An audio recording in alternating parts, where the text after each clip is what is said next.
गरुड़ जी ने कहा, हे केशव, यमलोक का मार्ग किस प्रकार दुखदायी होता है? पापी लोग वहां किस प्रकार जाते हैं, वह मुझे बताइए। श्री भगवान बोले, हे गरुड़, महान दुख प्रदान करने वाले यममार्ग के विषय में मैं तुमसे कहता हूं, मेरा भक्त होने पर भी तुम उसे सुनकर कांप उठोगे। यममार्ग में वृक्ष की छाया नहीं है जहां प्राणी विश्राम कर सके। उस यममार्ग में अन्न आदि भी नहीं है जिनसे कि वह अपने प्राणों की रक्षा कर सके। हे खग, वहां कहीं जल भी नहीं दिखता जिसे अत्यंत प्यास से व्याकुल वह जीव पी सके। वहां प्रलय काल की भांति बारहों सूर्य तपते रहते हैं। उस मार्ग में जाता हुआ पापी कभी बर्फीली हवा से पीड़ित होता है तथा कभी कांटे चुभते हैं और कभी महाविषधर सर्पों के द्वारा डसा जाता है। वह पापी कहीं सिंहों, व्याघ्रों और भयंकर कुत्तों द्वारा खाया जाता है, कहीं बिच्छुओं द्वारा डसा जाता है और कहीं उसे आग से जलाया जाता है। तब कहीं अति भयंकर महान असिपत्रवन नामक नरक में वह पहुंचता है जिसका विस्तार 2000 योजन तक है। वह वन कौओं, उल्लुओं, पक्षियों, गीधों, सर्गों तथा डांसों से व्याप्त है। उसमें चारों ओर दावाग्नि व्याप्त है। असिपत्र के पत्तों से वह जीव उस वन में छिन्न भिन्न हो जाता है।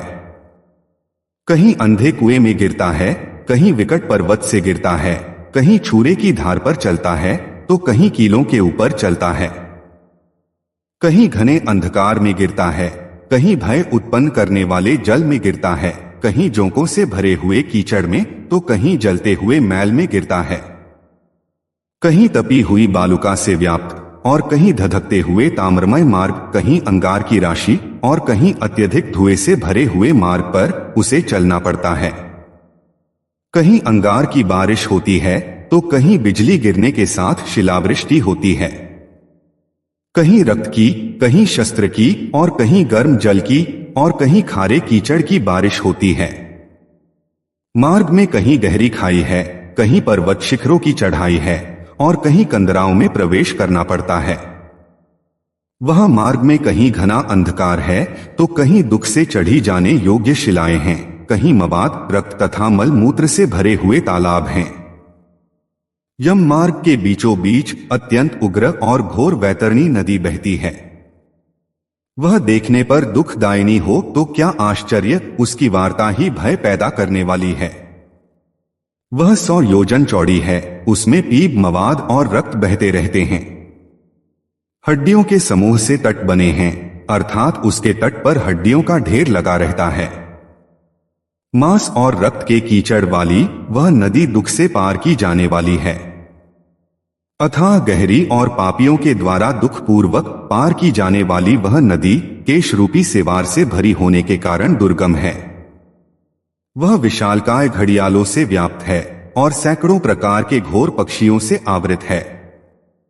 हे गरुड़, आए हुए पापी को देखकर वह नदी ज्वाला और धूम से भरकर कड़ाह में रखे घृत की भांति खौलने लगती है। वह नदी सुई के समान मुख वाले भयानक कीड़ों से व्याप्त है।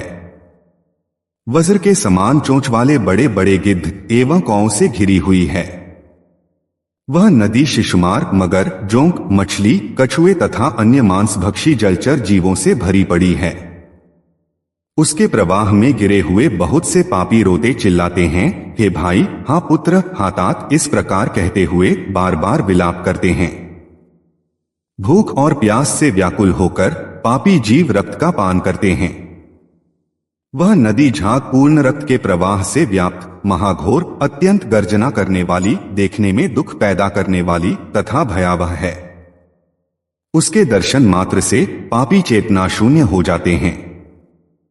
बहुत से बिच्छू तथा काले सर्पों से व्याप्त उस नदी के बीच में गिरे हुए पापियों की रक्षा करने वाला कोई नहीं है।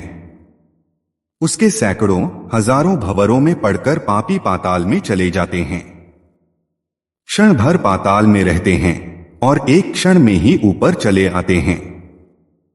हे खग, वह नदी पापियों के गिरने के लिए ही बनाई गई है। उसका पार नहीं दिखता, वह अत्यंत दुख पूर्वक तरने योग्य तथा बहुत दुख देने वाली है।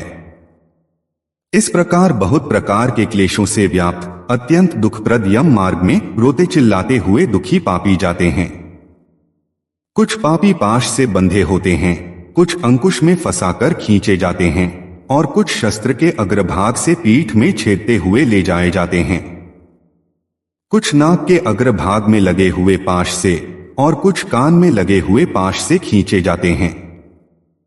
कुछ कालपाश से खींचे जाते हैं और कुछ कौओं से खींचे जाते हैं। वे पापी गर्दन, हाथ तथा पैर में जंजीर से बंधे हुए तथा अपनी पीठ पर लोहे के भार को ढोते हुए मार्ग पर चलते हैं। अत्यंत घोर यमदूतों के द्वारा मुद्गरों से पीटे जाते हुए वे मुख से रक्त वमन करते हुए तथा वमन किए हुए रक्त को पुनः पीते हुए जाते हैं। उस समय अपने दुष्कर्मों को सोचते हुए प्राणी अत्यंत ग्लानि का अनुभव करते हैं और अतीव दुखित होकर यम लोक को जाते हैं। इस प्रकार यम मार्ग में जाता हुआ वह मंद बुद्धि प्राणी हा पुत्र हा पौत्र इस प्रकार पुत्र और पौत्रों को पुकारते हुए घोर विलाप करते हुए पश्चाताप की ज्वाला से जलता रहता है। वह विचार करता है कि महान पुण्य से मनुष्य जन्म प्राप्त होता है, उसे प्राप्त करके भी मैंने धर्माचरण नहीं किया। यह मैंने क्या किया? मैंने दान नहीं दिया, अग्नि में हवन नहीं किया, तपस्या नहीं की, देवताओं की भी पूजा नहीं की, विधि विधान से तीर्थ सेवा नहीं की। यमदूत उससे कहते हैं, अतः हे जीव, जो तुमने किया है उसी का फल भोगो। हे देही, तुमने ब्राह्मणों की पूजा नहीं की, देव नदी गंगा का सहारा नहीं लिया, सत्पुरुषों की सेवा नहीं की, कभी भी दूसरे का उपकार नहीं किया। इसलिए हे जीव, जो तुमने किया है अब उसी का फल भोगो। मनुष्यों और पशु पक्षियों के लिए जलहीन प्रदेश में जलाशय का निर्माण नहीं किया। गौओं और ब्राह्मणों की आजीविका के लिए थोड़ा भी प्रयास नहीं किया। इसलिए हे देही, तुमने जो किया है उसी से अपना निर्वाह करो। तुमने नित्यदान नहीं किया, गौओं के दैनिक भरण पोषण की व्यवस्था नहीं की, वेदों और शास्त्रों के वचनों को प्रमाण नहीं माना, पुराणों को सुना नहीं, विद्वानों की पूजा की नहीं। इसलिए हे देही, जो तुमने किया है उन्हीं दुष्कर्मों के फल को अब भोगो। नारी जीव भी पश्चाताप करते हुए कहती है, मैंने पति की हितकर आज्ञा का पालन किया नहीं, पातिव्रत्य धर्म का कभी पालन किया नहीं और गुरुजनों को गौरवोचित सम्मान कभी दिया नहीं। इसलिए हे देहिन, जो तुमने किया उसी का अब फल भोगो। धर्म की बुद्धि से एकमात्र पति की सेवा नहीं की और पति की मृत्यु हो जाने पर वहनी प्रवेश करके उनका अनुगमन नहीं किया। वैधव्य प्राप्त करके त्यागमय जीवन व्यतीत नहीं किया। इसलिए हे देहिन, जैसा किया उसका फल अब भोगो। मास पर्यंत किए जाने वाले उपवासों से तथा चांद्रायण व्रतों आदि नियमों के पालन से शरीर को सुखाया नहीं। पूर्व जन्म में किए हुए दुष्कर्मों से बहुत प्रकार के दुखों को प्राप्त करने के लिए नारी शरीर प्राप्त किया था। इस तरह बहुत प्रकार से विलाप करके पूर्वदेह का स्मरण करते हुए मेरा मानव जन्म शरीर कहाँ चला गया, इस प्रकार चिल्लाता हुआ वह जीव यम मार्ग में चलता है। हे ताक्ष्य, इस प्रकार 17 दिन तक अकेले वायु वेग से चलते हुए 18वें दिन वह प्रेत सौम्यपुर में जाता है। उस रमणीय श्रेष्ठ सौम्यपुर में प्रेतों का महान गण रहता है। वहां पुष्पभद्रा नदी और अत्यंत प्रिय दिखने वाला वटवृक्ष है। उस पुर में यमदूतों के द्वारा उसे विश्राम कराया जाता है। वहां दुखी होकर वह स्त्री और पुत्रों द्वारा प्राप्त सुखों का स्मरण करता है। वह अपने धन, धृत्य और पौत्र आदि के विषय में जब सोचने लगता है तो वहां रहने वाले यम के किंकर उससे इस प्रकार कहते हैं, तुम्हारा धन कहाँ है? पुत्र और पत्नी कहाँ हैं? मित्र कहाँ हैं? बंधु बांधव कहाँ हैं? हे मूढ़, जीव अपने कर्मोपार्जित फल को ही भोगता है, इसलिए सुदीर्घ काल तक इस यम मार्ग पर चलो। हे परलोक के राही, तू यह जानता है कि राहगीरों का बल और संबल पाथेय ही होता है, जिसके लिए तूने प्रयास तो किया नहीं। तू यह भी जानता था कि तुम्हें निश्चित ही उस मार्ग पर चलना है और उस रास्ते पर कोई भी लेन देन हो नहीं सकता। यह मार्ग तो बालकों को भी विदित रहता है। हे मनुष्य, क्या तुमने इसे सुना नहीं था? क्या तुमने ब्राह्मणों के मुख से पुराणों के वचन नहीं सुने थे? इस प्रकार कहकर मुदगरों से पीटा जाता हुआ वह जीव गिरते पड़ते दौड़ते हुए बलपूर्वक पाशों से खींचा जाता है। यह स्नेह अथवा कृपा के कारण पुत्र पौत्रों द्वारा दिए हुए मासिक पिंड को खाता है। उसके बाद वह जीव सौरिपुर को प्रस्थान करता है। उस सौरिपुर में काल के रूप को धारण करने वाला जंगम नामक राजा रहता है। उसे देखकर वह जीव भयभीत होकर विश्राम करना चाहता है। उस पुर में गया हुआ वह जीव अपने स्वजनों के द्वारा दिए हुए पाक्षिक अन्नजल को खाकर उस पुर को पार करता है। उसके बाद शीघ्रता पूर्वक वह प्रेत नगेंद्र भवन की ओर जाता है और वहां भयंकर वनों को देखकर दुखी होकर रोता है। दया रहित दूतों के द्वारा खींचे जाने पर वह बार बार रोता है और 2 मास के अंत तक इस नगर में पहुंच जाता है।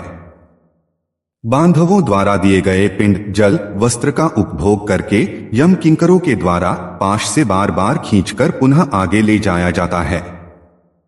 तीसरे मास में वह गंधर्व नगर को प्राप्त होता है और वहां त्रैमासिक पिंड खाकर आगे चलता है। चौथे मास में वह शैलागमपुर में पहुंचता है और वहां प्रेत के ऊपर बहुत अधिक पत्थरों की वर्षा होती है। वहां चौथे मासिक पिंड को खाकर वह कुछ सुखी होता है। उसके बाद 5वें महीने में वह प्रेत क्रौंचपुर पहुंचता है। क्रौंचपुर में स्थित वह प्रेत वहां बांधवों द्वारा दिए गए 5वें मासिक पिंड को खाकर आगे क्रूरपुर की ओर चलता है। 5.5 मास के बाद बांधवों द्वारा दिया हुआ 59 मासिक पिंड और घटदान से तृप्त होकर वह वहां आधे मुहूर्त तक विश्राम करता है। आधे मुहूर्त बाद यमदूतों के द्वारा डराए जाने पर दुख से कांपता हुआ उस पुर को छोड़कर चित्रभवन नामक पुर को जाता है, जहां यम का छोटा भाई विचित्र नाम वाला राजा राज्य करता है। उस विशाल शरीर वाले राजा को देखकर जब वह जीव डर से भागता है, तब सामने आकर कैवर्त उससे यह कहते हैं, हम इस महावैतरणी नदी को पार करने वालों के लिए नाव लेकर आए हैं। यदि तुम्हारा इस प्रकार का पुण्य हो तो इसमें बैठ सकते हो। तत्वदर्शी मुनियों ने दान को ही वितरण कहा है। यह वैतरणी नदी वितरण के द्वारा ही पार की जा सकती है, इसलिए इसको वैतरणी कहा जाता है। यदि तुमने वैतरणी गौ का दान किया हो तो नौका तुम्हारे पास आएगी, अन्यथा नहीं। उनके ऐसे वचन सुनकर प्रेत हा दैव ऐसा कहता है। उस प्रेत को देखकर वह नदी खौलने लगती है और उसे देखकर प्रेत अत्यंत विलाप करने लगता है। जिसने अपने जीवन में कभी दान दिया ही नहीं, ऐसी पापात्मा उसी वैतरणी में डूबती है। तब आकाश मार्ग से चलने वाले दूत उसके मुख में कांटा लगाकर बंसी से मछली की भांति उसे खींचते हुए पार ले जाते हैं। वहां षाण्मासिक पिंड खाकर वह अत्यधिक भूख से पीड़ित होकर विलाप करता हुआ आगे के रास्ते पर चलता है। 7वें मास में वह बहवापतपुर को जाता है और वहां अपने पुत्रों द्वारा दिए हुए 7वें मासिक पिंड को खाता है। हे पक्षीराज गरुड़, उस पुर को पार कर वह दुखद नामक पुर को जाता है। आकाश मार्ग से जाता हुआ वह महान दुख प्राप्त करता है। वह 8वें मास में दिए हुए पिंड को खाकर आगे बढ़ता है और 9वां मास पूर्ण होने पर नानाक्रंदपुर को प्राप्त होता है। वह क्रंदन करते हुए अनेक भयावह क्रंद गणों को देखकर स्वयं शून्य हृदय वाला वह जीव दुखी होकर क्रंदन करने लगता है। उस पुर को छोड़कर वह यमदूतों के द्वारा भयभीत किया जाता हुआ 10वें महीने में अत्यंत कठिनाई से सुतप्तभवन नामक नगर में पहुंचता है। वहां पुत्रादि से पिंडदान और जलांजलि प्राप्त करके भी सुखी नहीं होता। 11वां मास पूरा होने पर वह रौद्रपुर को जाता है और पुत्रादि के द्वारा दिए हुए 11 मासिक पिंड को वहां खाता है।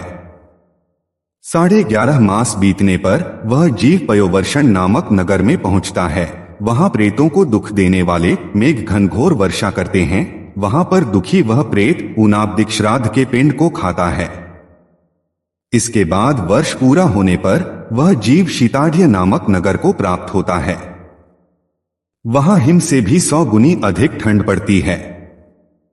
शीत से दुखी तथा क्षुधित वह जीव इस आशा से 10 दिशाओं में देखता है कि शायद कहीं कोई हमारा बांधव हो जो मेरे दुख को दूर कर सके। तब यम के दूत कहते हैं, तुम्हारा ऐसा पुण्य कहाँ है? फिर वार्षिक पिंड को खाकर वह धैर्य धारण करता है। उसके बाद वर्ष के अंत में यमपुर के निकट पहुंचने पर वह प्रेत बहुभीतिपुर में जाकर हाथ भर माप के अपने शरीर को छोड़ देता है। हे पक्षी, पुनः कर्म भोग के लिए अंगुष्ठ मात्र के वायु स्वरूप यातना देह को प्राप्त करके वह यमदूतों के साथ जाता है। हे गरुड़, जिन्होंने और्ध्वदैहिक दान नहीं दिए हैं वे यमदूतों के द्वारा दृढ़ बंधनों से बंधे हुए अत्यंत कष्ट से यमपुर को जाते हैं। इसके बाद श्री नारायण ने कहा, हे आकाशगामी, धर्मराजपुर में 4 द्वार हैं, जिनमें से दक्षिण द्वार के मार्ग का तुमसे वर्णन कर दिया। इस महान भयंकर मार्ग में भूख, प्यास और श्रम से दुखी जीव जिस प्रकार जाते हैं वह सब मैंने बतला दिया। अब और क्या सुनना चाहते हो?